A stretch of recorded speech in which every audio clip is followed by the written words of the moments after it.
Jesus James Angleton, the way you spin that story round. Always sharp, just like a tack when you're tracking the price of the dollar and pound. Ow! But drop the narrative, that thing that you inherited. Your history homos chariot just pulled up outside. Scott, William, Patrick on the scene, they're breaking up the subroutine. Something's crackling in your brain, and K-Ultra make you go insane. Hey, don't you know we're only on the case for a good time, baby? Took a rose pill, now I'm reading these books for a long time, baby.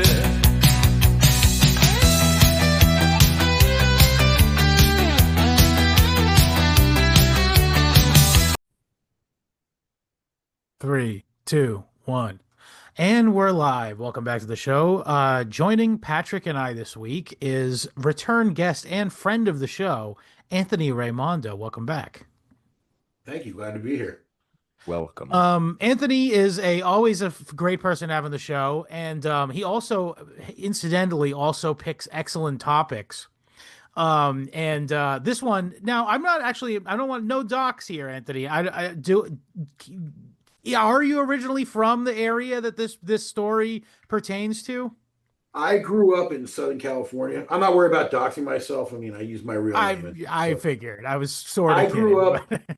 So if you think of Santa Monica Bay, which is like the western edge of LA County, where LA County hits the Pacific as a big crescent, Malibu is at the north end of that crescent. I grew up on the south end of that crescent. Gotcha. But in 93 to 94, I was living in Santa Monica and going to school at Pepperdine University, which is in Malibu. Right. So I was in Malibu every day and spent a lot of time, pretty much all day, every day up there. Gotcha. So I've got quite a bit of familiarity with the area. Yeah, is it as Patrick just asked, is it as magical visually? I mean, obviously I've seen pictures of it and I've seen it in a gazillion movies, but is the actual physically being there as transcendent as this book that we read at least? Is it worth being clubbed, shot, threatened, sued? Is it worth it? Well, let me put it this way. I think it probably was at that time. Yeah. There you go. But now it's like, it's a very strange place now because it's full of all these multi-million-dollar homes. I mean, the stuff that's on the beach is just millions upon millions of dollars, and then it goes up.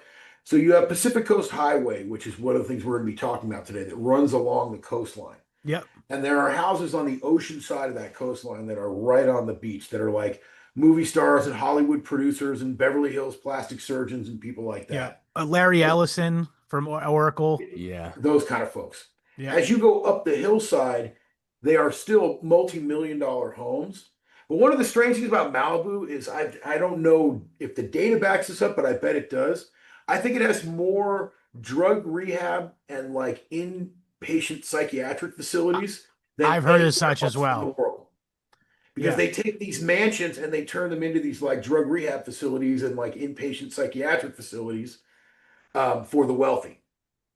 Yeah, I heard the exact same thing. In fact, I watched like a whole like piece on it on YouTube, and like to the extent that like there's like calls to like rezone the area as like medical like campuses essentially because they're like getting away with not paying taxes or something. That's like, I guess the libtard concern is that they're getting away with not paying their as a commercial area, but they're treating it as a residential area or something. But regardless, that's an interesting quirk because here's I'm assuming they're all owned by Indians at some point. Unfortunately, yes, that is the reality. But what I was going to say is that my primary association with Malibu is the scene in The Big Lebowski where the dude goes to a Malibu beach party at the guy who's supposed to be kind of like a stand-in for Hugh Hefner. And then he ends up getting drugged and then kicked out, and then he gets his ass kicked by the sheriff of Malibu. Yeah, I mean, as we'll get into in the episode, I mean, so Malibu now is very, very crowded. In the summertime, especially on the weekends, it's wall-to-wall tourists. I The bet. long Yeah. stretches of sandy beaches that are just packed with humanity. I never, living in Southern California, I never really liked Malibu for that reason because it was just so many people. The Right. only reasons that I ever went there was when I was going to school there. I got to know the town because I hung out there all day, every day. Hmm. And then I'm kind of a car enthusiast, and the Malibu canyons are fantastic, like driving roads. Right. But That makes even sense. that Yeah. eventually became so crowded with like people and dudes on sport bikes and police that it just, even that became not very enjoyable. But Right. it is a very beautiful place. I had a friend a few years ago that was renting a place like way up, very remote in the Malibu Hills, where it's actually still country. And that you could kind of get a feeling of what it was like at one point and why people felt so passionately about it. Sure. Yeah, of course. Also, I know this isn't exactly the same area, but like I'm getting the same vibes from it. But you're probably familiar with Anthony Cumia's like stories of being a young man living in California. And he lived in basically an old West town, but this was in the 1970s, I suppose.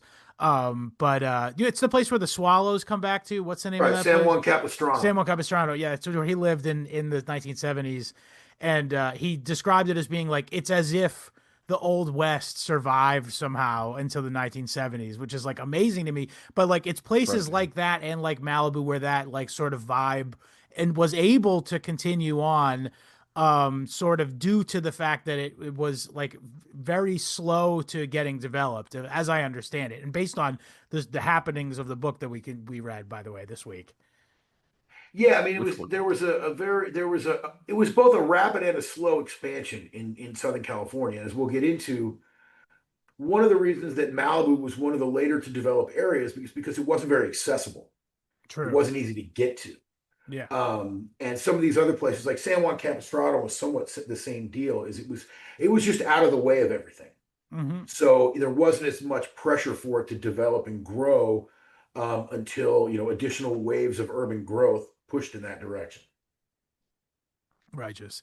Yeah. So, okay, but like you pointed me to an excellent tome. I don't have the author here at my fingertips. Maybe Patrick, you can get that for me. But the title of it is "The King and Queen of Malibu," and By immediately, and you David point you K. right, Randall. David K. Randall. And you hastened to let me know that there was a palpable connection to New England in the bones of this story, which Yeah, I tried to immediately drag you to the piqued my West Coast, and interest. we were still stuck in Boston. Yeah. So the reason why that is because the people who were sort of responsible for the stewardship, I guess would be the way to say it, of the Malibu area, was this family known as family called the Ringe family, Mm. who was sired by Frederick Ringe, and the mother is May Ridge. May Mm. Ringe, May Ringe, but Mhm. I was trying to remember her real first name. Oh, it's Rhoda Rhoda. May Ringe.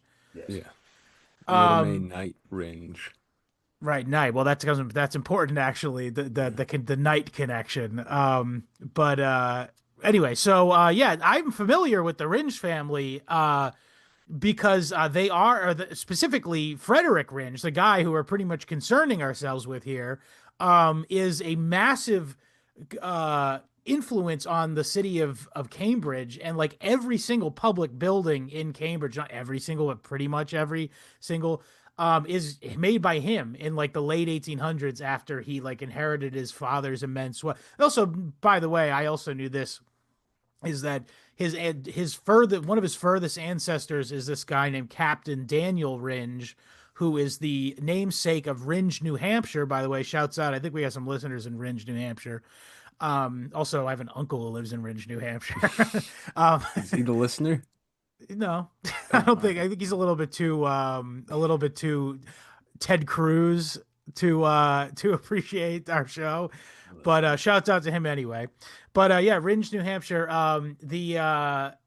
The basis of him is Captain Daniel Ringe, who was a sea captain who fought in the Queen, I believe, Queen Anne's War against the French and the Spanish, which is like prior to American statehood or anything.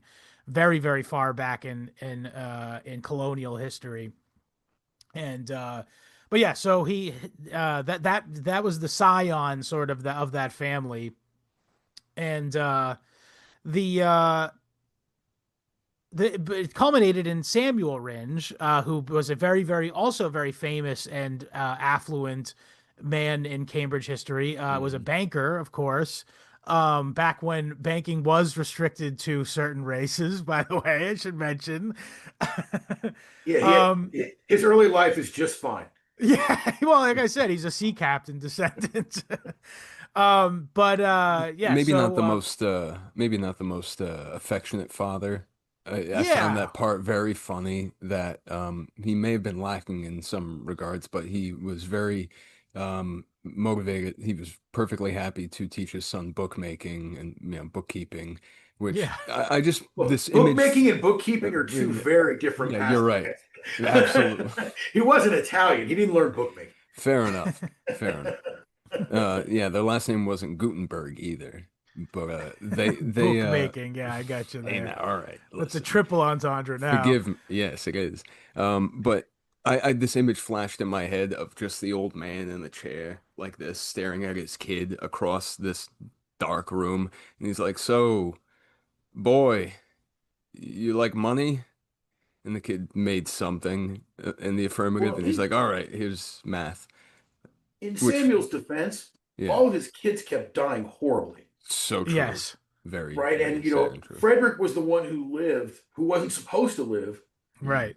And I mean, Samuel may have kept some emotional distance from Frederick because the doctors basically kept telling him, "Yeah, Frederick's going to die any day now."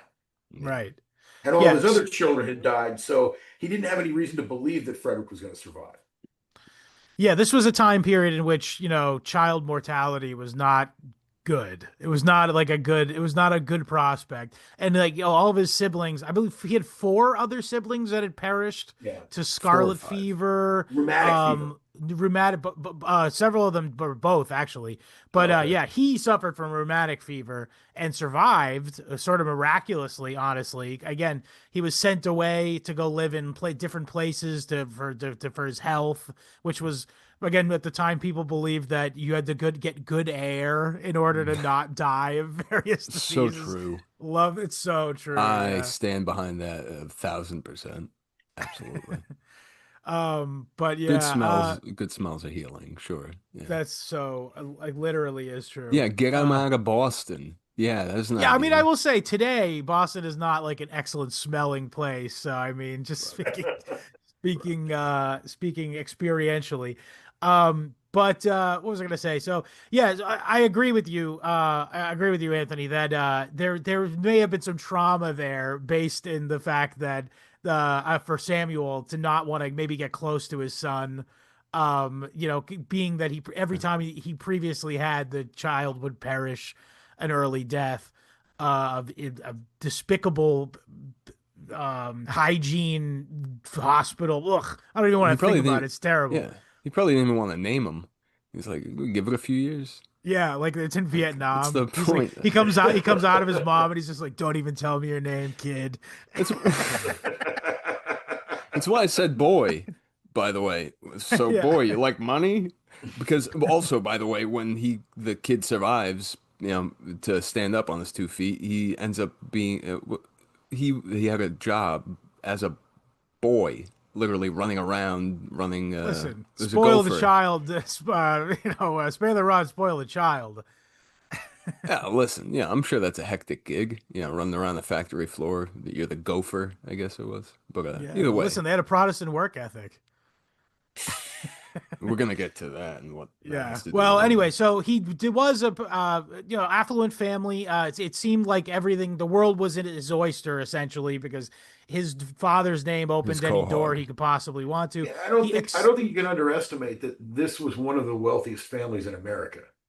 by far, yeah, This was a very elite level of wealth, where he traveled in the highest levels of like New England society, basically. yeah. He immediately became chums with Teddy Roosevelt. Yes. Like because Oh they yeah. looked at each other as being like financial equals, like I They assume.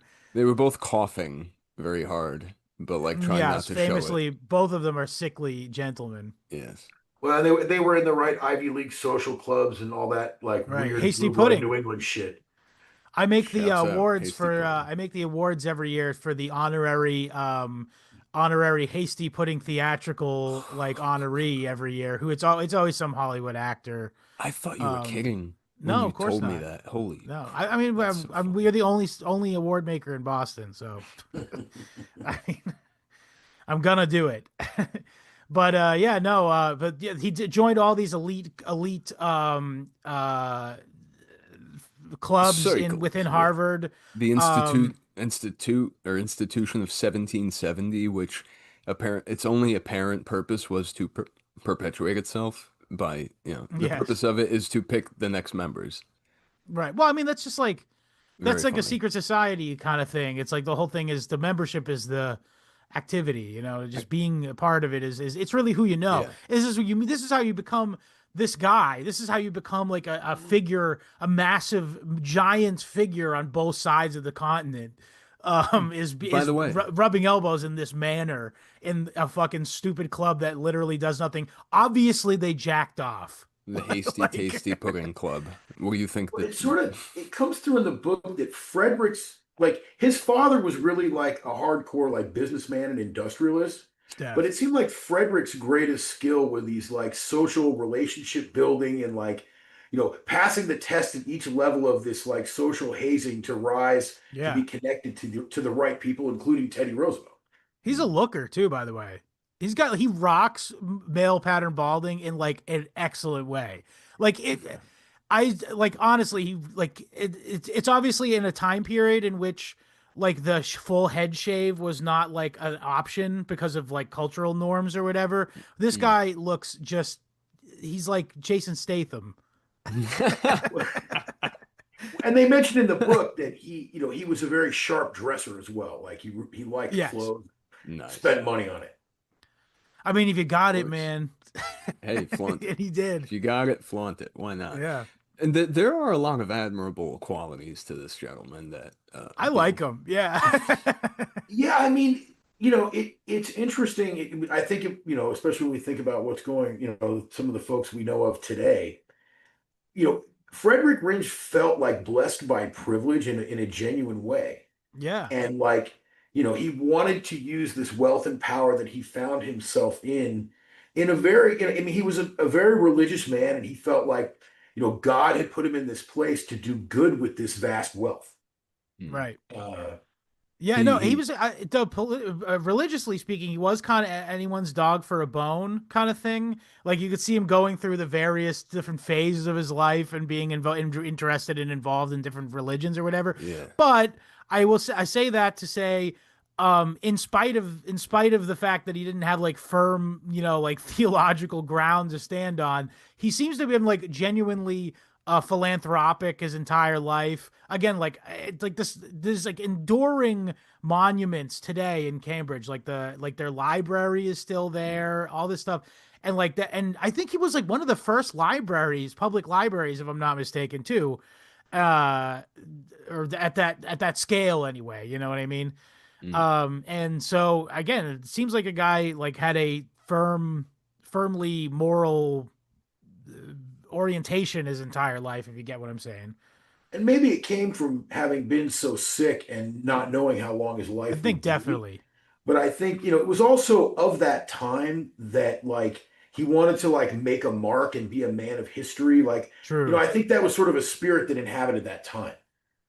Definitely. Yeah, Certainly. that's a good point because yeah, this is the time period in which like you hear this is literally he's contemporaneous to people like J.P. Morgan, like people whose names we still talk about today. The Hmm. Rockefeller, J.D. Rockefeller, but this guy doesn't seem to have any like particularly like schemy like activities either. He just seems like he's about making all about the Benjamins, sure, but at the same time he seems like he just like wants to be remembered in a positive way, and I think history has been pretty kind to him. Yeah, I think Uh, so. And I think the money is shockingly like they were rich, but like they came by it shockingly honestly. Like, by Yeah, building businesses and like manufacturing concerns and like yeah. very industrially oriented. buying interests in like a sure thing business like oil. You know what I Hmm. mean? Like, Hmm. and yeah, just in growing businesses. And like again, when he not to jump ahead here, but when he did get to California eventually, he, like I said, had a like large interest in I want to say it's Pacific Oil, I can't remember, but regardless, he had like a directorship on like they're one of the biggest first oil companies out west. And also, you know, he started an insurance company. I mean, again, Hmm. there's a scammy aspect to insurance. I'll admit, but at the same time, it's like at least he's doing sure thing business opportunities, and he's not doing some like sleazy like Yeah. speculation or something. You know what He's I mean? just, yeah, just old timey, helping ladies kill their husbands, pushing them off a train, stuff like that. Yeah, The kind of you thing know, insurance used to be for, I You know, guess. the interesting thing to me was in reading the book, and especially having grown up in Southern California, is that as much as he was, and as we're going to talk about, he was a giant in the development of Los Angeles as well. seriously. His fingerprints are nowhere. Like I didn't know even who Frederick Ringe was. I had heard about May, which is why I suggested that to you. Like I had heard about, the crazy witch who fought for Of Malibu, course. basically, right? Like that was a story that went around. There's he's not like part of this is like the contrast, I think, between a place like Boston and a place like Southern California. Yeah. Southern California is a place that like actively erases its own history. I've Hmm. noticed that. Yeah, I that's was true. thinking the same thing. Yeah. Uh, whereas, as you say, you can see the Ringe family's names all over these things, all over Everywhere. Cambridge, and like those fingerprints are everywhere. Yeah. California or Southern California, it's a Los Angeles thing in particular. It actively like eats its own history, like some sort of Tommy knockers kind of thing, or whatever that. What was that Stephen King thing where they eat the past? That was Yeah, terrible. I think that's Tommy Knockers. Yeah, I think so.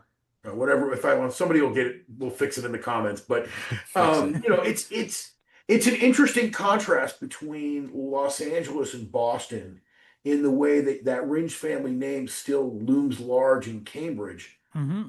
but really doesn't exist at all in Los Angeles. That's crazy because, like, Absolutely. I noticed, by the way, the house that they inhabited and built, this beautiful house, by the way, is on Harvard Street. I assume he named that, right? Because he was in that time period in which it was like literally like a He two-horse town, essentially, when he got there, right? he developed that whole neighborhood, so presumably, yeah. Yeah, that's what I'm saying. Like, there's all kinds of names that in that area that I kept popping up in the book, particularly in just that area in Los Angeles, not in Malibu. That was like, oh, this is clearly he named this after a place back in Boston. This is like Bunker Hill neighborhood. Gopher, What the Gopher fuck? I Street. mean, obviously Bunker Hill is a reference to Bunker Hill. Yeah. But yeah, It, as you said, I never heard of this guy either. I hadn't even heard of May Ringe. But yeah, it's amazing that like, and again, that's another thing that sort of crept into my mind as I was researching this is like this how like the old LA is just gone anyway. Like even before you even were born, the entire idea of LA was completely like etch a sketch wiped away and then rebuilt with the highways in mind, right? Right. Well, yeah, the whole that process has been ongoing and continuing, right? So you have Right. I didn't you even think of have the that. Yeah. pre you have the pre-Ringe LA, which was a little cow town, Yeah. right? Then you have the first real expansion of the city, which is what we're talking Him. about today. Yeah. But there have been multiple cycles of like erasing the city's past and sort of rebirthing it as something new. Yeah. You know, And one of claiming those the new one being was what we always were, by the way. Mhm. And claiming the new one is what we always were. Right, like I mean, it's like actively forgetting what that past was, like why the Yeah. streets are named Harvard, for example, or that Yeah. that there was a guy named Frederick Ringe who played this big role in the growth of the city. Like, um, you know, it's strange for me having grown up when I go down there now. I don't even feel nostalgia when I go down there because it doesn't even feel like the same place where I grew up. That's how much I it bet. changes and how much that past disappears. Yeah. Oh, Union Oil, by the way, was what I was trying to mm, remember. there you go. Um, okay, Yeah. so let's talk a little bit. So after Harvard, he traveled Europe and experienced like the good life, I guess. Um, and it gave him this sort of a sense of adventure that he wanted, always sort of was pursuing for the rest of his life. And he did that, continued to do that all across the country. He went to like Colorado and became a rancher briefly. Went down to Florida and like worked on like an archaeological dig, like because he was into Indians, which I imagine, by the way, was pretty common at the time to be like interested in Indians in that time period, right? Oh yeah.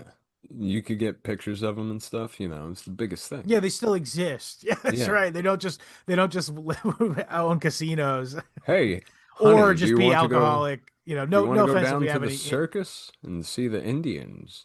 Was Yeah, Sitting Bull still in the Wild West show at this point? I would Exactly. think it probably would be. Yeah. Absolutely. But anyway, I digress. But at any point, he's going on all these adventures or whatever, and his rheumatic fever starts to act up. I also like the book sort of gave me the impression too is that it may have been misdiagnosed diabetes or something. Am I like Mm. totally out of school with this? Well, given the time, it could have been, misdiagnosed almost Many anything. things. Yeah, that's a great point. Yeah, could have been anything. He could have just had a lingering cold that they had no way of Yeah. curing. Like, Could have um, had COVID. yeah, dude, How he's back. No, he got vaxxed. That's what it was. Oh no. That's what got Um, him. I know clearly that's what happens, man. But what's it called? Yeah, so he's fucked up from like having these terrible. I'm assuming a big part of it is like he's having trouble breathing and stuff.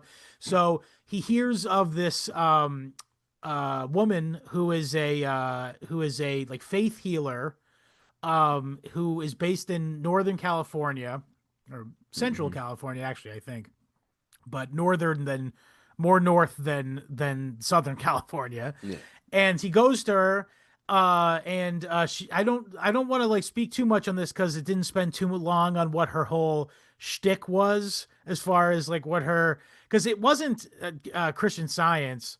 It was like something else. It was It like this a was unique cult of personality type thing. it was a secret Um, fifth thing that it was a secret is fifth thing. that Yeah. should never Well, I mean, be keep in allowed. mind that at that time, one of the things that was going on in America is a lot of these like weird, like Yeah. culty offshoot religions, a lot of them based around kind of, oddball charismatic leader figures. There was a lot of that Hmm. kind of thing going on. Yeah. The Second Um, Great Awakening, if I'm not mistaken.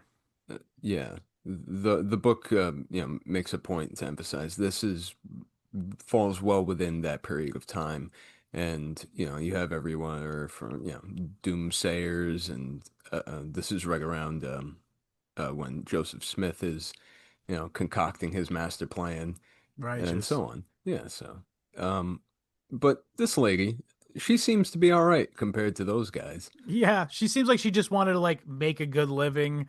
So she was a bullshit religion spitter, but she also could combined her religious views with um like like snake oil Yeah, medicines yeah, treatment, which is based off of like science that like medieval science, which was the idea that you intentionally cause yourself to get like large viscous blisters, blisters and boils, boils and then bumps. lance those and then oh good we got the impurities out. The Lansing Scott, it spoils it. You gotta let them go naturally.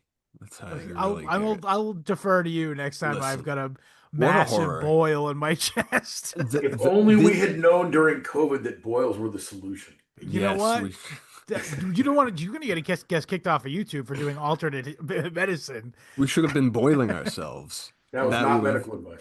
Yeah, this is not But medical it is legal. financial advice. Boil yourself. Prefer Um, preferably alive, so you can write a 5-star review about it. The whole thing about her, I want to emphasize the caustic chemical poultice that she would apply to people yes. is crazy. Just soaking it in It all kinds also of bad apparently things, had alcohol, cannabis, and opium in it. all sorts of bad things. I think they threw opium in about everything in those days. I think you're I'm right pretty about sure. that. Yeah, It's I like think that was salt. It pretty was much kind like of the key to the whole snake oil industry was yeah. opium and liquid cocaine. Opium was Opium in the Frank's Red Hot. 1800s. I put that Opium in shit the on everything. Opium in the 1880s is baby laxative in the 1980s. Yeah, so basically they would wrap these poultices like a wet like rag, and you'd wear it for days and days and days, and it would cause like these big boils like of like I guess like fluids, I don't know, saline fluids out of that came out of your body, and then they would Just go, okay, all better. And I guess it had like some sort of psychosomatic effect on you, at least on Frederick Ringe here, because he was smitten with this, and he continued to do it his entire life. And he was so taken by this technique that he bought like a new building for their commune, and also immediately asked the lady who was in charge of it if he knew someone that she could marry in her family. yeah. So he can marry into this. And she's like, yeah, and she proposes one person that he immediately writes a letter to and says, "Hello, I'd like to talk to you from very far away." I Like don't think he this, talked like that, this but guy's a little autistic, a I think he little probably talked like Mr. Feeney from Boy Meets World. Probably he's a Boston Actually, I Brahmin. don't think he was autistic at right. all. Remember, like when he was in Harvard, he was like a social dynamo. Definitely, I'm saying Mr. Feeney, but he's like a Boston Brahmin voice. Yeah, Like, probably. Okay. Yeah, yes, well, I think we should go to we should go over to the West Coast and see what our business prospects are. yeah, exactly, Yeah, exactly.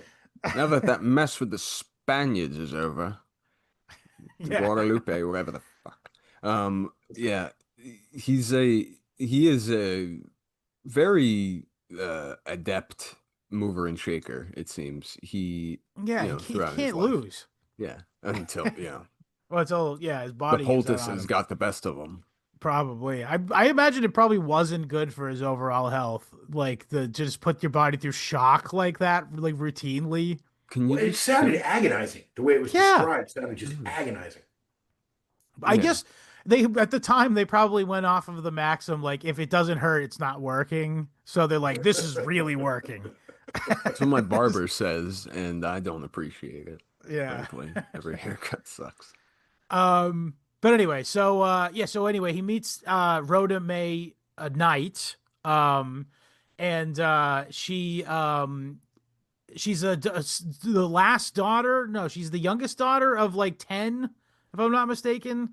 Maybe not Uh, the youngest. Regardless, she's somewhere in there. yeah. And she's not used to plenty in any stretch of the She's imagination. the daughter of broke ass Kansas dirt farmers. Yeah. Mhm. And Mhm. so Basically, I mean, just happened to be serendipitously related to this kook medical lady, like who gave her a golden ticket to the good life forever. Thank God. Crazy. I mean, I Crazy. think it's important and it informs some of her future that to her, this must have really felt like being like, swept off her feet by a prince in a fairy tale when you consider where Yeah, she I came look her from like and I who said Frederick too. Ringe was and how quickly all this happened. Like, he's like, shows up, meets her, like, let's get hitched. And the next thing she knows, she's one of the richest women in America. Hmm. Yeah, I think there was a part in the book where it says they'd been married for 2 weeks and known each other for three, which yeah, madness. But it's the way it was. You I take mean, a at you least take a he knew chance. that she didn't have like an ex or something. There was no An like ex, baggage or whatever. He just like asked her family, like, there's nothing weird going on with this chick, right? And they're like, no, definitely. Please take her. nothing weird. Yeah, Just her the least family couldn't weird afford to thing. feed her. I'm sure they were glad she was gone. Yeah. This 5 foot tall, 10 ass, long legged lady, get her out of here. She eats up too much. Yeah, wasn't she taller than him? I don't. I'm not going to speak to the man's height, a dead man's height. That's no business of mine. I can I'm speak just about. saying. I just must have made for a striking figure, the two of them. Yeah, it's how she put up such a fight over the years. She would just stand over Malibu like King Kong and swat it. King Kong went there. But I think it is fair to say, despite their rapid courtship, by all accounts, they were devoted to each other for their entire lives. For sure. Beautiful. It's really nice. Yeah, they say like not that I'm like advocating for it or anything, but I've heard like people who have like arranged marriages are like the least likely to ever divorce.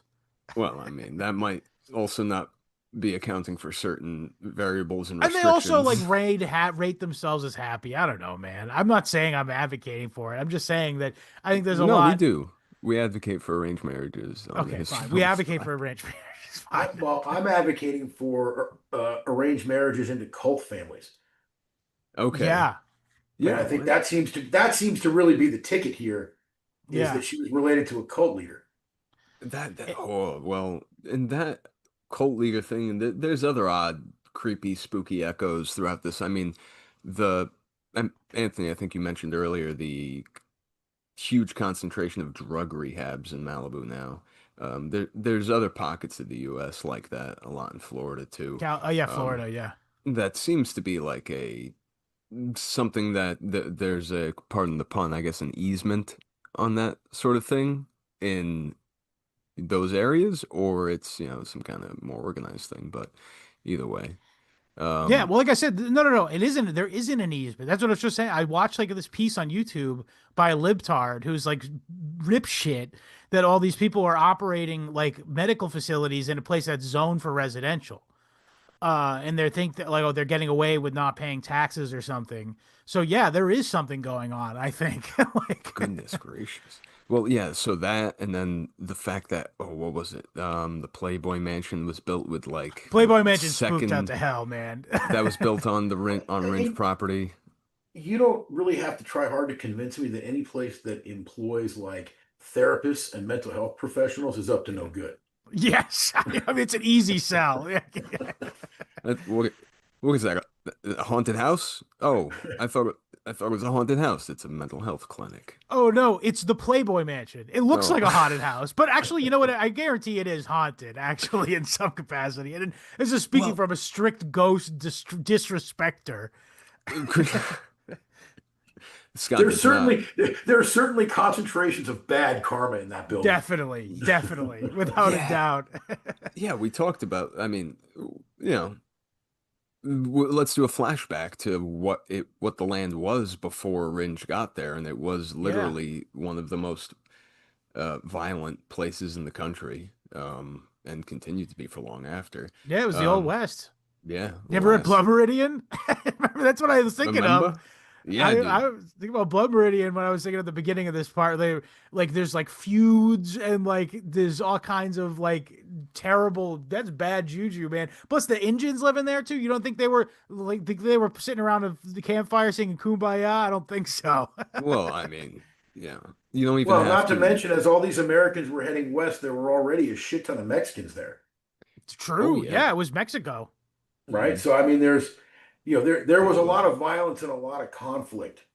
Um, it's again, what you're seeing, I think, is a Western, a farther west rollout of the forces that led to something like the Lincoln County War taming New Sure. Mexico Hmm and enabling that government influence, right?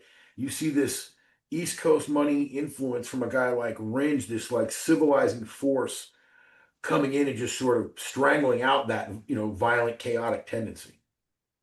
Yeah, and also he was the one who was there to like buy everyone who came there and like tried to speculate and lost their shirt. Who do you think was there to pick up the land? You know what I mean? Some holding company that he or someone like him was in charge of. So by the process of attrition, really, like big money interests like him were able to sort of tame the land individually by taking each parcel, which has been like somewhat tamed by a failed homesteader or whatever, what have you.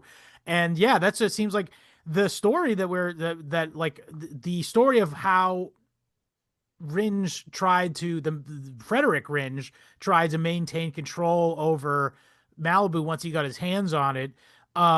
It does seem like it was like a transfer of land, not wealth necessarily, but land from like rough and tumble rednecks who went out there to settle the land, sort of Johnny Appleseed style, into guys like him, basically, because it's hard to make it out there unless you have a steady income of money from having an insurance company back and making frequent trips back to Boston to consider your Boston business interests. Well, when he acquired the original Malibu Ranch, which is basically what is now the city of Malibu, Yep. when he acquired the original ranch, that wasn't really like an investment land speculation thing because it really was too remote and too rugged for people to think that it was going to have value. It True. really wasn't until later that people got the sense that that land would be valuable. Yeah, when Uh, cars came along, really. when cars came along, and really because you had those homesteaders on the other side. So if you want to envision what this piece of land looks like, on the western side, you have the Pacific Ocean, just a long stretch of sandy beach, and then a little bit of a flat stretch, and then it goes up into the mountains. And those mountains are pretty steep and pretty rugged, and covered in chaparral brush, which burns all the time. It's dry Of all summer. course. I mean, it's difficult country. There's not very much water back up in there.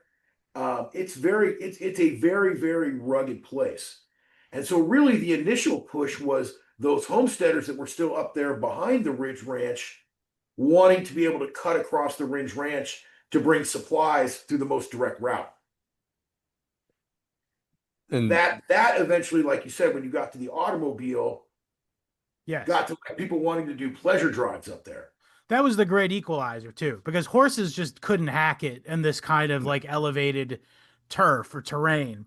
once you Um, can commodify a view, then then it's time for it to be, settled properly. Um, yeah, Ringe, I don't know if he had any sort of foreboding prophecies ringing to him about what Malibu would become, but yeah, I don't know if he ever imagined a, I hundred think the story book, hotel, but I think the book sort of speculates that there's no such if thing. he had lived, we would have seen that happen earlier. And the fact that he dies, well, spoilers. Um, It's the fact that he dies and his wife, who they just wanted to sort of cling on to this like romantic notion she had of when they first arrived there. mhm. That's what kept it from being like quickly developed and it becoming sort of piecemeal developed over time and sort of at her will, at her whim. Her And stalling is probably, exactly what saved it from getting And totally and just. Frederick was not a pick a fight guy. Frederick was a make a deal guy. yeah, Mm. And so I think you're right. And the book, I think, definitely points in this direction. If he had lived, I think he would have made various deals for transit across the ranch, for development yep, of the ranch. Like, I think he would have seen the economic potential and maybe held a big chunk of it in some sort of natural state for them to build a big house on. right. But I think it's almost a certainty that he would have not pursued the path that his wife pursued. Yeah, Mm. hers was like strictly reactionary, and he He was blew like, up again, I think he dynamite. had an idea that he wanted a nice slice of heaven for himself, obviously.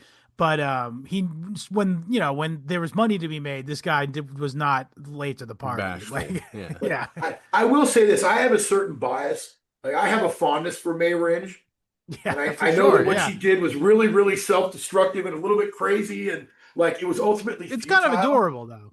Yeah. But there's something. I mean, there's something you got to love about this lady. And as somebody who in my own life has seen the Los Angeles of my youth erased, I Yeah, kind of understand the feeling that she had that she didn't want the thing that she loved to be the place that she loved to be taken away and turned into something else. right. Yeah, Uh, she was like a force against entropy. You know what I mean? Like she did Yeah. everything she could to stop time from progressing this and seemingly especially at a time period like that where it seemed like progress was so like first of all quick and second of all so unstoppable. Like the fact that she even had the notion to do like to try to stand in its way is kind of insane and quixotic. Yeah. That's funny. Yeah, it's a weird story where you're left rooting for the one single near billionaire versus the several boards and companies and Those guys are bad governments. news, though. Not for yeah, nothing. let's keep Like, in mind the moneyed forces that she was fighting against were way worse than her. Oh yeah. yeah, Yeah, we're absolutely. talking about Union Pacific. Like, they're the biggest scumbags Hmm. imaginable. Like, Yeah. And Hollywood, yeah, of course. Yeah. Well, she right? kind I of mean, buddied up to them a little bit. Well, that was out of necessity, though. That's true for the I mean, all she but the that's At what that she Benjamins. was point. getting. Her millions were not unlimited. Yes, Um, especially so fighting lawsuits. I don't need to tell you this, but fighting lawsuits is not a cheap Fighting. ordeal. well, one of the critical mistakes she made that they don't really emphasize in the book, but I noticed it paying attention to it. One of the things that really killed her was she kept selling the original productive pieces of Samuel Ringe's empire, Mm. right? Like these industrial Oh, manufacturing and right, other like income generating businesses that were like the anchor of this wealth. She kept liquidating those things to fund her fight when right. those should have been the last thing she liquidated because those are the things that actually kept feeding the fortune. And Yeah. That's that's true. really a lot of what I think depleted her fortune. Right. Were Well, those let's poor let's. decisions. I think we're all jumping all around here, but let's just get this in. Okay. So, bro, Frederick Ringe, he decides he wants to go caving essentially in his 40s, if I'm not mistaken. This A sickly dramatic little feature. guy goes, you know what I need to do? I need to get in the ground. And I mean, Scott, it was in the like absolute heat of the gold rush in, the year 1905. He was Right. only It was like a 55 years false late. gold rush. Was it even a Yeah, real gold rush, or was it just sort of like a nostalgia gold rush? it was a false alarm, Yeah. essentially. Well, yeah, he never got to find out either way. He It wasn't certainly worth didn't, it. yeah. But yeah, he Whether or spends like not, less than a few hours in the hole and croaks, and they had to drag him out. Like they couldn't even walk him out, and he died. They yeah, had to literally carry him out. And I care apparently he had one of those fucking poultice things on him when he died. this freaking guy, let it go, dude. Let it go. And he made several return trips, remedial trips back to the Madam, what was her name? Preston? Emily Yeah, Preston? I think that's right. Yeah, yeah. he seemed to I mean his attendance of like gospel singing services was the least of his weird religious proclivities or but as obsessive as he was, that being a thing that, you had nothing else to hang on to, scientifically. No one else was giving you answers, at least I that. guess, yeah. But, But then don't even, go into a fucking cave, man. Don't do it. I'm sorry. yeah, who knows? Against all odds, and many of those odds he placed against himself, this man survived to near 50. That's Um, true. but didn't make the proper arrangements, the handwritten will Yeah, and that was shit. silly Come to on, not have man. any sort of chain of command to jump into action. But I mean, again, that's the way fate ended up going. That's the way the dice fell. Because immediately May is now in charge of the entire business empire, and as And Anthony just astutely pointed out, didn't know what the fuck she was doing. she was like, I'm picturing Yosemite Sam with just like dynamite. She's just blow it up. There's people outside, blow it up. Yeah. Yeah. Um, Well, She's we more also like the Tasmanian devil, just like sure. wreaking destruction and chaos. Yeah. everywhere. Yeah. And No. trying to drive people away, and they're like just wondering what's all the commotion over there. Well, it's worth remarking on because she was very much a first. Like, there's very few women who assumed the leadership role in any sort of business empire at that time. She was certainly an early one of those, but she is kind of unique in the sense that she didn't immediately fail or She had a lot of she money also to didn't burn, immediately man. she didn't succeed either, but she also didn't immediately fail, which all of her female business leader predecessors, I assumed, crash and burn horrifically. No shade at women business owners per se, but I'm just saying it was a new thing to them at the time. I'm just Well, saying. she might have been okay if she had just let it continue as it had been, Yes. right? I mean, she actually did do some things that were pretty smart. Like she got involved in some of the water development and building of dams to help for the development of Los Angeles that turned out to be very The profitable. Ringe Dam, Yeah, she was responsible for that, not him. right. That was her project. Yeah. The problem is that her, like as you said, quixotic crusade to preserve the Malibu that as she and Frederick had found it was so destructive and so expensive that ultimately, like, it just couldn't withstand that, especially as you go through the Depression. Right. Well, also, this is the another thing that I also sort of knew about this, but she's the creator of the Malibu design tile. Like that Yes. is like such a famous tile design. I've seen them in houses here in Massachusetts. I don't know if it's from the original stock of those, but it's definitely a copy that's trying to ape that original design. A very iconic looking blue, white, red, and yellow, um, uh, like swirly Victorian looking design. Listen, By the way, the materials, the ceramic that it required to make these tiles were sourced. The clay was sourced in Malibu, so she actually quite literally utilized the natural resources inherent to the land that they had, and that's got something beautiful about that. so Absolutely. she did have her successes, and she might have been okay, if not for this fight that she picked. Yeah, well, and the depression. Let's not forget Yes. about the The depression. depression, the depression killed the tile. Yeah, Yeah. The tile, 100%. the Yeah, and tile then business. also Jewish lightning, I think, may have gotten rid of that factory because Well, it that too. mysteriously burned while they were in complete dire financial straits. I'm like, I wonder how that happened. It was a cow Coincidence. knocked over a lantern. Because Something. tiles are famously fucking flammable, by the way. Yeah, they got kilns in there. They got to bake those things, right? I guess it was closed at the time because of the depression. They were out of Accidents business. happen, Scott. Okay, fair enough. You know what? You're right. I How dare I insinuate that such a beautiful, sweet angel such as Rhoda May Ringe would ever do such a underhanded and shifty thing.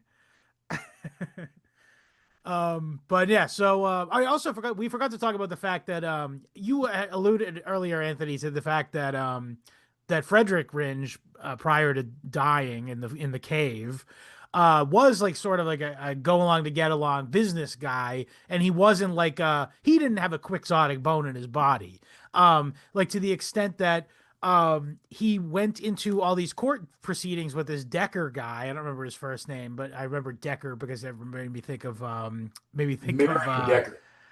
that too. Oh yeah, that's his name, Marion Decker. But made me think of Blade Runner, of course. Um but yeah, no.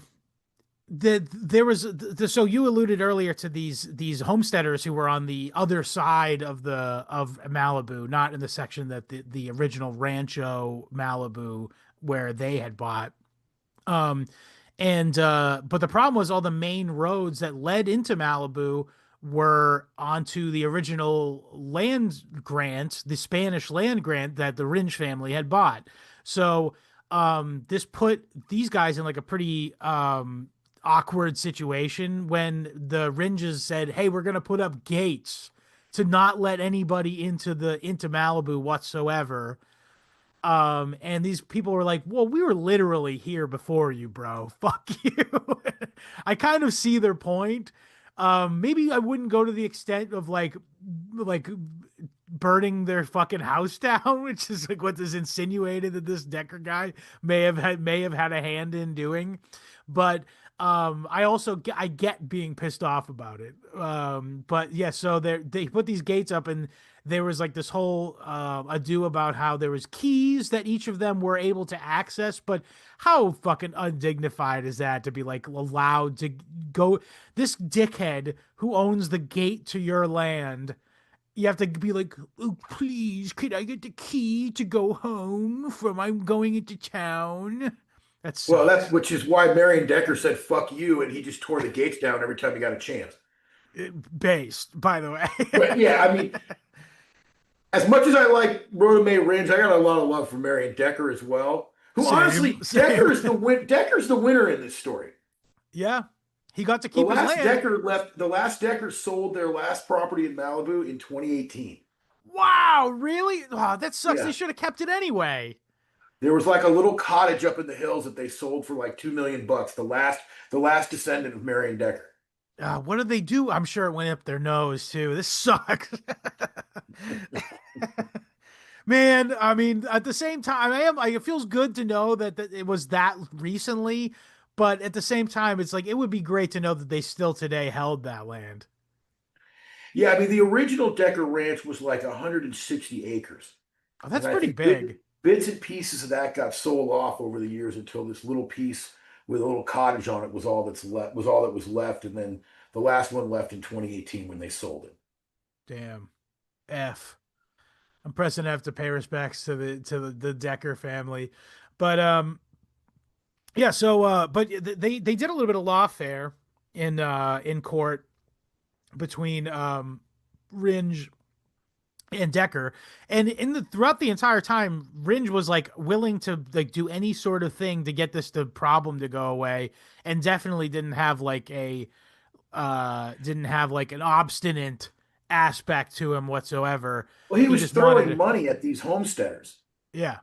And in fact, it pissed Marion Decker off that a lot of his neighbors were willing to sell for like many times over what their land was worth. Right, Ridge would make like crazy offers, and so people were like, "Well, yeah, I'll take that." Yeah, And I Decker can't was not take pissed that. because Decker didn't care about money. Decker cared about his homestead and where he was and the way he lived. And Again, very base stuff.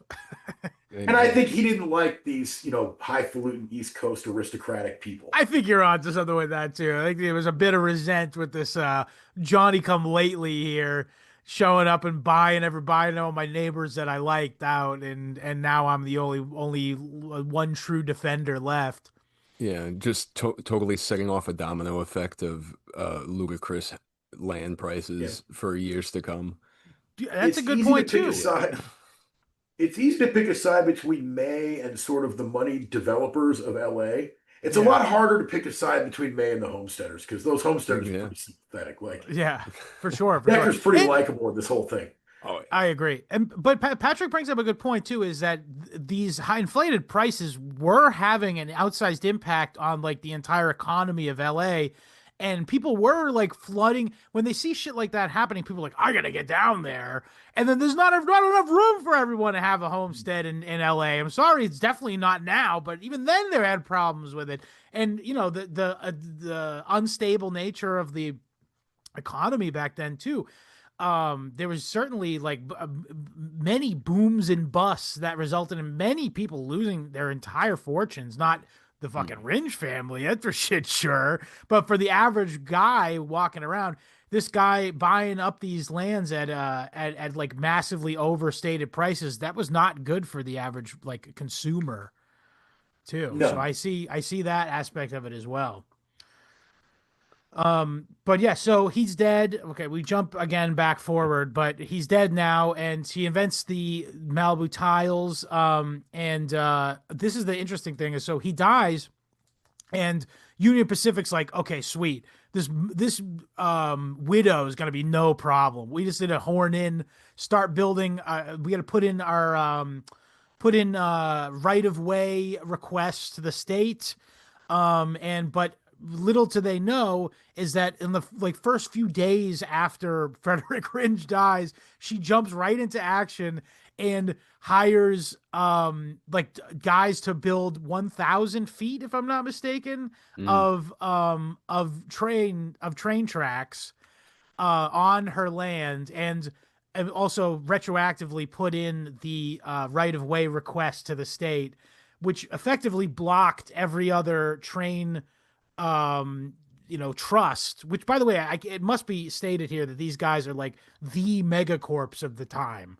Like this is like Halliburton, like you know what I mean. This is hmm like the big guys at Yeah. the time, and they're fucking pissed. By the way, right. Well, there were very favorable laws that they had passed to enable them to gain these right of ways, yeah, and this is where May Ringe was smart.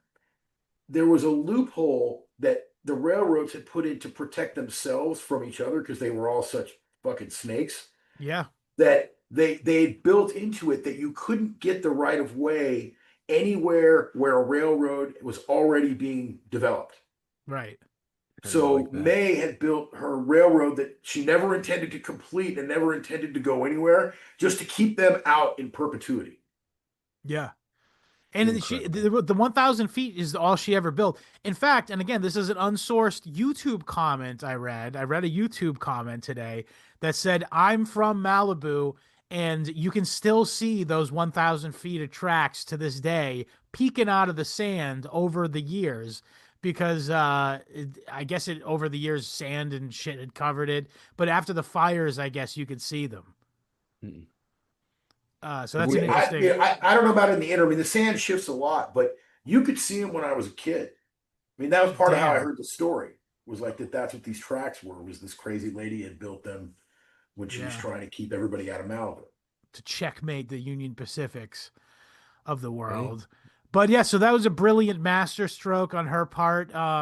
But she also tried to get, she called on Teddy Roosevelt, her late husband's old school chum, to try to everyone. This is an interesting thing I learned from this book. I had no fucking idea. Libtards love to trot out Teddy Roosevelt as this great fucking ecological lover of nature and mm, proto Yeah. libtard, but the way the book sort of described the whole national reserve system that he created, nature reserve system, is that it was quite specifically and explicitly, um, like the intention of it is to like get natural resources like in Yeah. perpetuity and shit. Like, and so she wanted to be like, hey, look, this is a great place for, I don't know what her claim was. I guess this is why she was ultimately denied this request, by the way. tile. Yeah, it's tiles. Yeah, it's a tile reserve, national tile clay Listen, reserve. I know you can't see all no, the the reason her tile. request was denied is because her proposal was to preserve the land in its natural state. And the Right. Roosevelt administration was like, fuck that. We Yeah, got to get something out of it. I mean, it's what you're exactly. saying, Yeah. Scott. Yeah, I mean, uh, and if you look, I don't know if this is true in the East, but it's certainly true in the West. Anytime you're on a highway that goes through a national forest, the sign that says whatever national forest, underneath it, it says land of many uses. Interesting. No, we don't have that here. Where at least where me and Patrick live, it's all Massachusetts owns the state. It's not national forest; it's state forest. Right, because But I think they all don't that say was that here. developed before. I think most I of the would think, national yeah. forests are out here in the West. But yeah, the little like, it'll say, Angeles National Forest, and underneath that, it's all the signs say land of many uses. Interesting. So 'Cause yeah, they're that's what pretty on you're, the nose about it then out there. they're wide open about it. Yeah. I mean, you know, Man, I gotta tell libtards this. They need to stop trotting this guy out as being as being like a proto lib. He but he gave was us also, the again, he Not was, that I care, by the way. I'm just saying. It pisses me off when people go like, "Oh, did you know that?" And it's bullshit. That pisses me off. I'm annoyed by actually guys who are also wrong.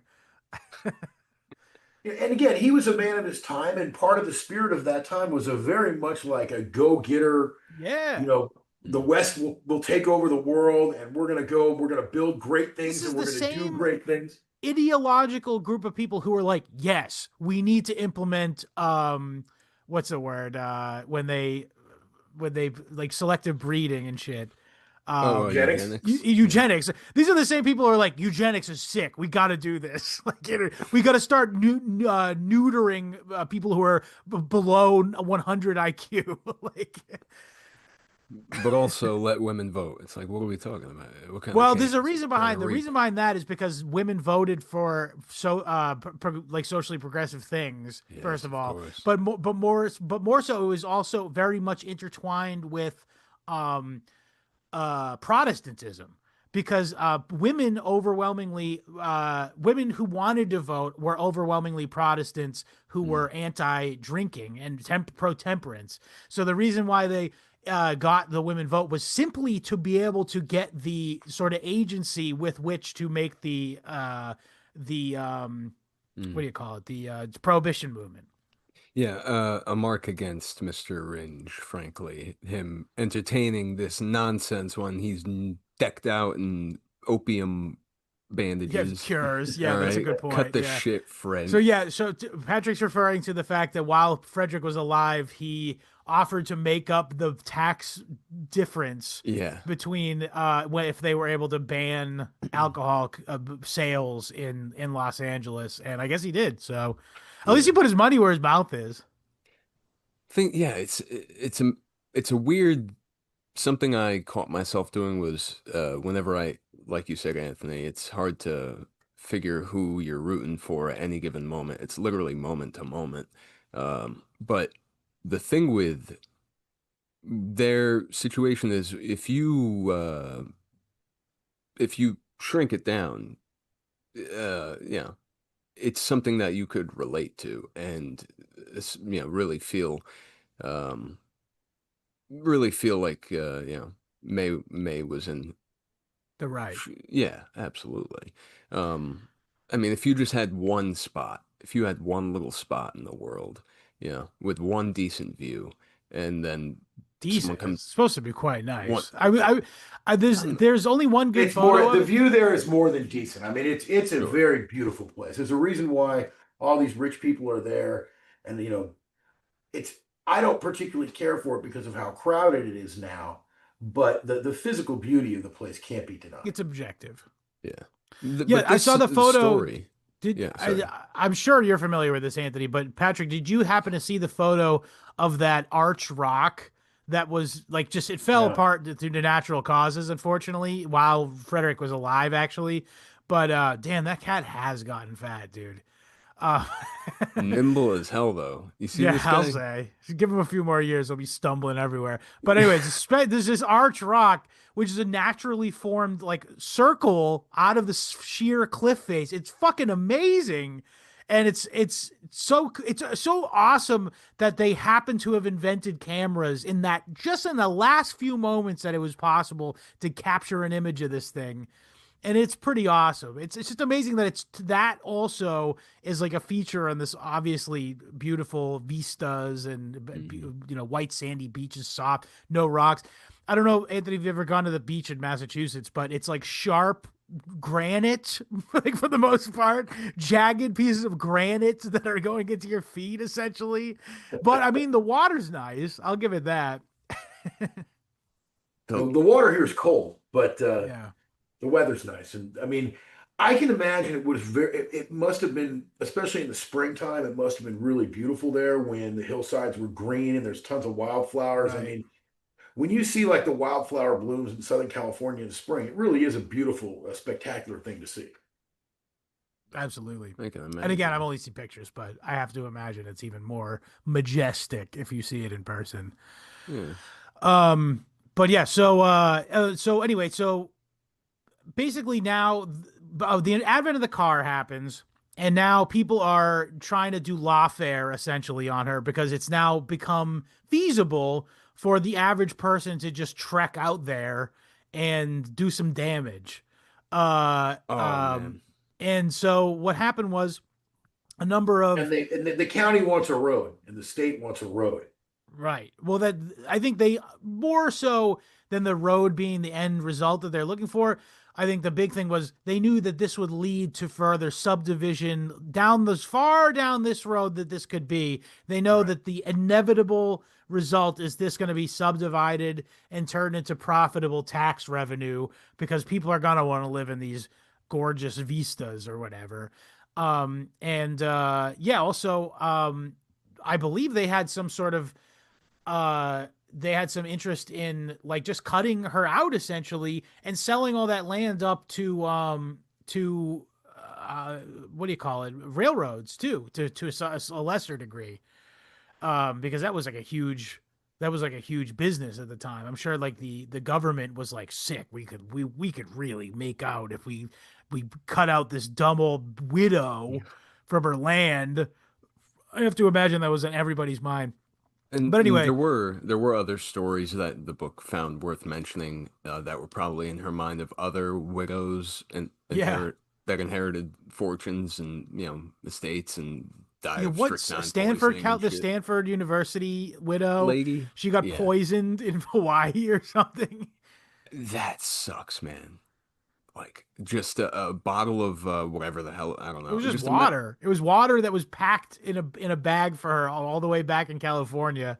and she goes, "Oh, I'm parched." She gets out of Hawaii and goes, "Parched. I need a drink of water." And just dies. Like, Well, knowing that story, I highlighted this quote specifically of May Ringe saying about the servants that won't clean what she wants them to clean. She probably just hates them, thinks they're trying to kill her. I will never bring any more east. They are not worth it. It's impossible to get any comfort out of any of them. They're all scrubs from the beginning to end, and there's no use in trying to make anything out of them. She's an angry lady. I feel for I her would be though. too if I had to Yeah. deal with scrubs who are going to do what I ask.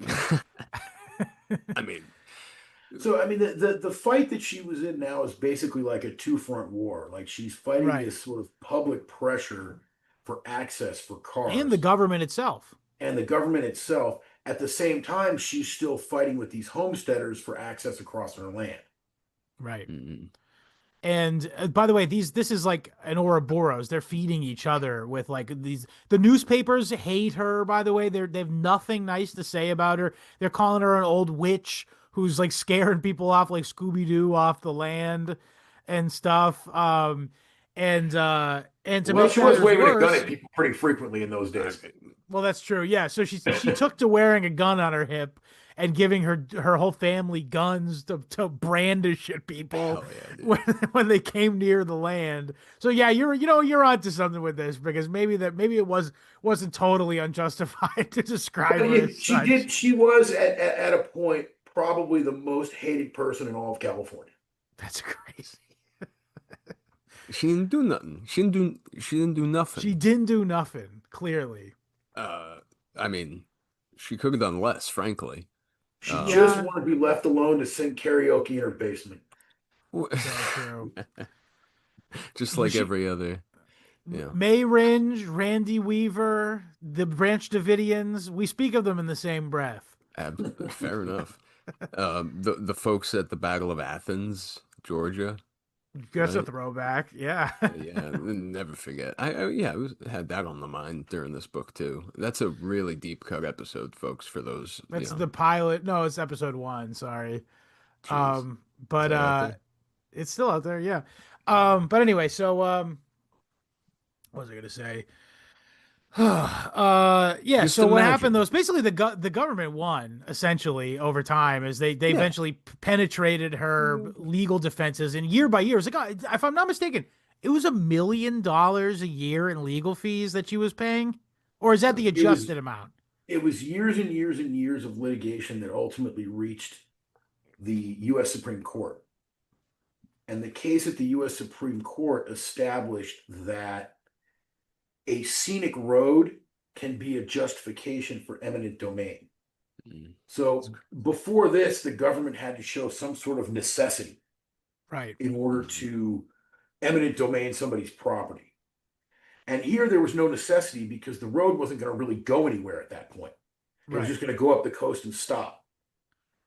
But the government justified it by the scenic and recreational purposes for the public and the benefit that brings the public, and the Supreme Court agreed with them. And May Ringe essentially exhausted her fortune for a battle that she lost. That's You very can sad. fight City Hall if you feel like it. If you Yeah, but got the don't expect to scratch. keep your shirt while Yeah, you're doing no. it. Yeah. Much to the frustration of her children, by the way. Yeah, they were pissed. If I'm not mistaken, Frederick Jr. was like, "Fuck you, Ma. I'm suing you for some of the land so I get a pot to piss in before you spend it all." And he won, but she was like, "I'm never speaking to you again," essentially. So Yeah. I also and- wanted I to get say- it, Mom, it's sort of like a pre-boomer, right? I'm just going to piss away the whole family legacy and inheritance on fighting the government for decades on the battle I'm going to lose, rather than on cruises. Well, you didn't earn it. Why not? I mean, not that I'm saying she didn't earn it in the sense that she married a husband who did earn it, because I do, it should transfer her, of course. But if you didn't have a hand in creating that massive fortune, I could see being like, yes, punitively get rid of all this money, and I don't care. I'm going to win. Yeah. Well, the funny thing is that her kids were successful in their own right. It wasn't like they were broke and mom left them out in the dirt. Yeah, it wasn't They until I was They gonna did say it wasn't okay. until the Great Depression that Right. the older one got his shit fucked up. Sorry, go ahead. Right. He wasn't alone though. No, certainly fucking not. But yeah, no. Um, I was just gonna say though is but essentially she lost, and yeah, the daughter married a guy. Oh, yeah, there's the other thing. There was more than just that as far as the like family drama went on. But basically, the guy her daughter married was just a lowly lawyer. I'm sure Yeah. offense was taken on your behalf, Anthony, by the way. And she's like, "This guy's below your station in life. I Yeah. can't believe you're marrying him." Come to find out, by the way, that daughter who married that guy, he saved the whole farm. He saved Stand up. everybody's Oh ass. no, for a minute, for a while, for as long No, as. they still own fucking land there. Okay, well, yeah, they exhausted, their, time elsewhere, but they were able to preserve that. He did help a lot, but yeah. Well, he bought out a lot of the land that was originally owned by the Ringes and put it in Mhm. his name. I forget Yeah. his last name Parker, if I'm not mistaken. But anyway, he's the farmer. He started the Adore Farms Dairy Company, which it weathered the depression because everyone still needs dairy, obviously. Hmm. Yeah. And with that money during the time period in which, oh yeah, that's the other thing. May bought herself a castle 2 seconds before the Great Depression broke out, and she bought it all on credit that she extended herself on the price of her Yeah. stocks. So I don't need to tell you guys that was a bad move. Not that she could have known, but it was a bad piece of luck.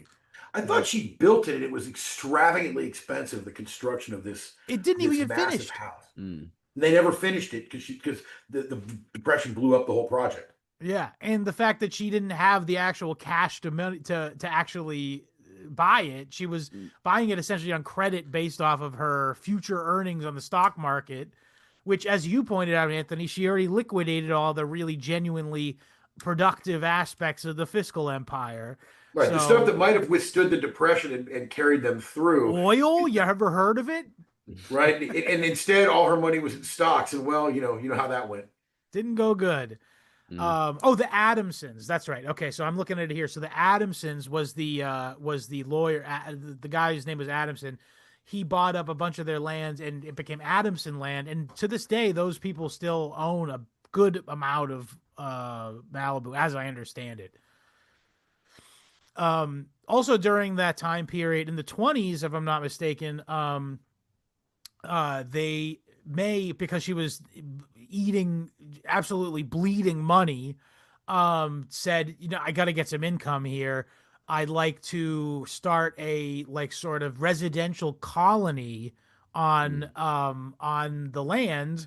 But I want it to be like super selective as to who can be here, and I want to have all of these weird stipulations like all of the buildings can't be permanent and need to be destroyed within 10 years, which means necessarily that it's going to be the worst piece of shit ever. Yeah, naturally. She'll spend as little as possible. Um, that's just giving herself an out, 10 years down the line. When was Yeah. that exactly? In 1926, I think. 26. Yeah, so she died 41, so she had prospects for the future that would have Well, I seen guess that that through. was one of her more lucrative projects, as I understand it, and actually cemented her sort of in a somewhat favorable light because she was like sort of the mother of this like lifestyles of the rich and famous, Malibu getaway, this is where the stars go to play, kind of thing. Oh, And no. and yeah, she was responsible for that, and it was very successful to the extent that I was telling Anthony I was watching a podcast. I don't know if I sent it to you or not, Patrick, but I was watching a podcast interview with a guy who was like a third generation Hollywood like spoiled rich kid, A and trust fund he's kid. trust fund kid basically, yeah. And his dad and his grandfather worked for Louis B. Mayer of MGM. Like he was like the next guy down in the whole thing. And his father was like a big wig in NBC television. So this Ever heard of guy it? sucks, in other words. This guy blows. And he's talking about all of his fucking gay anecdotes about growing up on this film colony, as it's called. Yeah. And yeah, man, I knew social distortion, man. Like, and I hung out with this homeless guy on the beach. He was like totally a sage influence on me as a young guy. And it's like, dude, I held his belt while he shot up. It was cool. I don't think there was that kind of vibes yet, but yeah, regardless, but it was out of that film to a lesser degree, or to a certain extent rather. It was that film colony and like the nascent, very rich, affluent areas that where surf culture eventually emerged out of in 1960s, and that was a massive cultural landmark. I mean, it's still ongoing today. Like it's still a sport, and also like the various pieces of culture that emerged from it, like the music and the sort of teen culture Aesthetic, aesthetic. Yeah, all that still exists today, and it could never have existed subgenre, without Malibu, really.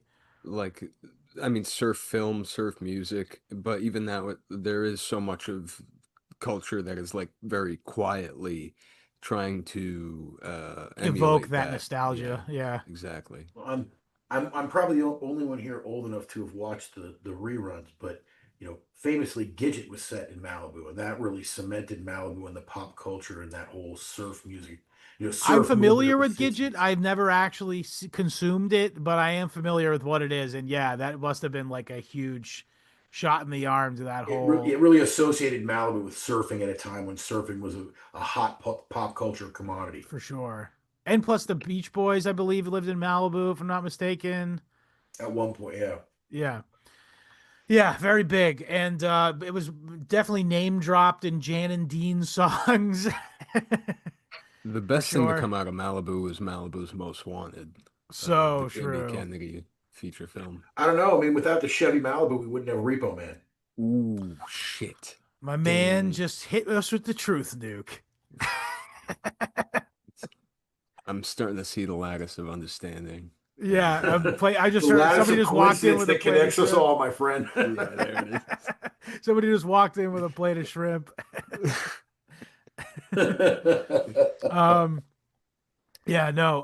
Okay, so but basically though, as we said, over time, May ran out of money, and basically had to sell off pieces of the land, and that's really what resulted in it was. This is the thing though. It was piecemeal and it was slow, and the fact that she was giving out small parcels of land at a time was never enough for there to be some soulless developer go in there and make Hollywood land out of it or whatever. You know what I mean? The way that all these other neighborhoods, Sherman Oaks, one of these places that is just like an artificial fucking suburb that they plop down for money, you know? Right, like you could look at if you look at zoning maps of Southern California, like you can see the patterns of these subdivisions and how they were laid out. And it is true that Malibu was not laid out that way. But of course, Yeah, what they got was soulless mega mansions filled by soulless millionaires and of billionaires and course. lots of drug rehabs. Yeah, I'm sure a But lot of what's interesting to me is that good things. some of this battle in Malibu really does still continue to this day. So In what capacity? in 1972, California passed a ballot initiative that guaranteed public access to the coastline. Oh yeah, I remember this. Uh, and since that In the time, there book. have literally been constant legal battles by various wealthy residents of Malibu on the ocean side of Pacific Coast Highway who try to gate off or block public access to keep the public from utilizing the beaches in front of their houses. Those houses literally sit on the beach. Right. I mean, again, I'm going to date myself, but in 94, I was walking with my girlfriend on the beach in Malibu. She lived in an apartment building down there. We just like gone for a walk on the beach, and we're walking past one of those houses, and Bruce Willis yelled at me to get the fuck off his beach. I don't doubt it. Yeah. Um, Interestingly, oh yeah, go ahead. but they put up gates and fences, and there's been a ton of litigation over the last 50 years over, various wealthy people trying to keep, the dirty homesteaders off their beaches. Yeah, It's essentially. Yeah. crazy. Interestingly, there's an It is app haunted. called My Malibu or Our Malibu, and it utilizes your GPS. And you can literally have the app up and you can walk around and be like, nope, I'm not on Larry Ellison's land. I'm just Yeah. next to it. And it actually guides you to the beach through places that you can be like, hey, dickhead, if the security hassles you, you can be, hey, dickhead, I'm on the My Malibu app. I can be here. Yeah. So yeah, to your point, it is still ongoing, and it seems like technology is on our side. Well, and yeah, it's interesting because it has the part that people have lost is it's gotten much more defined as far as like how much beach space in front of their houses they can actually call Right. theirs. Hmm. Which to me the answer honestly should just be none, right? You bought a house that's literally on a beach Yeah, that's how it that is people here, can for the walk up the record. coastline to. Like, too bad, man. Sorry. Yeah, there's places on the Cape where there's no public beach. Cape Cod, I mean, obviously, I'm talking about. Well, that's why that ballot initiative was a big deal out here because I think they Yeah, foresaw that's that. insane. Um, but yeah, you can't have private beaches here. That's insane to me. That like, but especially given being from where we're from, is like that's the private beach capital of the world is fucking Cape Cod. Like, Yeah. Um, But in various places, there's beaches that they've attempted to keep private, like in Malibu, where there's been litigation. There's other places that are more remote that have, essentially been able to maintain it as a private beach because nobody bothers to fight over it because it's less accessible. right, Malibu, I gotcha. think people fight over it because you have the highway right there, and you can literally like park next to these beach access, these huge multi-million-dollar houses, and try to walk down to the beach. mhm. Right, right. Yeah, and also it's just like the exclusivity of it is like, fuck you, I want to try. Like I want to get down there, man. Um, but yeah, You no, might that's interesting. you might not be happy about what you see though, Scott. There Yeah. just might be some shades not drawn, Yeah, Peter Thiel's skinning a kid. How about just like Bruce Willis? I don't know, like cutting his Bruce Willis like toenails or shitting something. himself, yeah, because he's got dementia. Yeah. Oh man. Now, if you walk by Anthony, now if you walk by Bruce Willis's house, you just see him fucking being fed bananas on a spoon, like mashed up bananas on a spoon. Oh Well, no. yeah, every time I see his young wife pimping out his zombified body on social media as like as clickbait, I think, yeah, I won, motherfucker. I walked on that beach. Yeah, yeah. You know And what? look You at had the you and look last at laugh. me. You're asking, don't ask him to do stuff, Anthony. Enough. He can't. He's walking through the streets of Malibu with a sign on that says "I hate beachgoers." I hate surfers. I hate surfers. Man, he's overrated, by the way. He's good at a couple things. I gotta say this. He's kind of overrated, to be honest. Yeah, I'm trying Well, to he's made some recall. good things, but he's made a lot of stinkers. Yeah, Oh, he's sure. totally director dependent. I mean, that's most actors, I'll be Yeah, I mean, fair. Listen, somebody's got to let's put the not. right words in their mouth. Yeah, because they're like dolls that just spit out whatever you put into their heads, and that's why it was easy for him to lose his brain because there was nothing in there to begin with.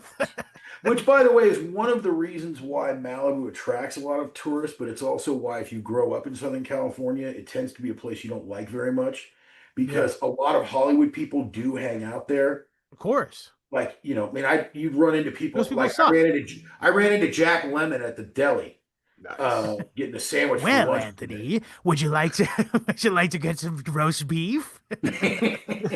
So I mean, you actually, you do. It is a place where like you see these celebrities and stuff. But the problem is when you grow up in Southern California, like you tend to sort of resent Hollywood because For like when stuff sure. getting filmed, it's a pain in the ass. It causes traffic, and plus actors and Hollywood people just tend to be kind of dicks. 100%. Yeah, Yeah. no, I have a family member, I'm not gonna say who recently was like, "Oh, I want to go into the city, Boston, and go see some shit there." And we went and did the shit, and then we were walking back through the city, and this family was like, "Oh, let's hang out at Faneuil Hall." And Faneuil Hall is like the most tourist place in Boston, literally. And I'm like, "Come Yeah, on, it's man, like, you're gonna will you make me need a go here? Like I'm miserable right now." You fucking will you need a bottle opener? yeah. What do you need, a keychain or something? Will you need a postcard? A What's T-shirt that going says "I on? love Boston." Sh- But yeah, yes, someone but to that your point though, it's like tourist places suck. I totally get being a Californian and being like, "Fuck Malibu." Well, especially the particular breed of tourist that goes to a place because they want to see like Yeah. famous stars. Like Oh, it's good just oh, it's point. a Yeah, particularly awful breed of tourist. that's so oh, true. Yeah. sure. Yeah, Yeah, for when they're us at not least it's like, oh, I want some maple candy in the shape of a lobster. That's what you get.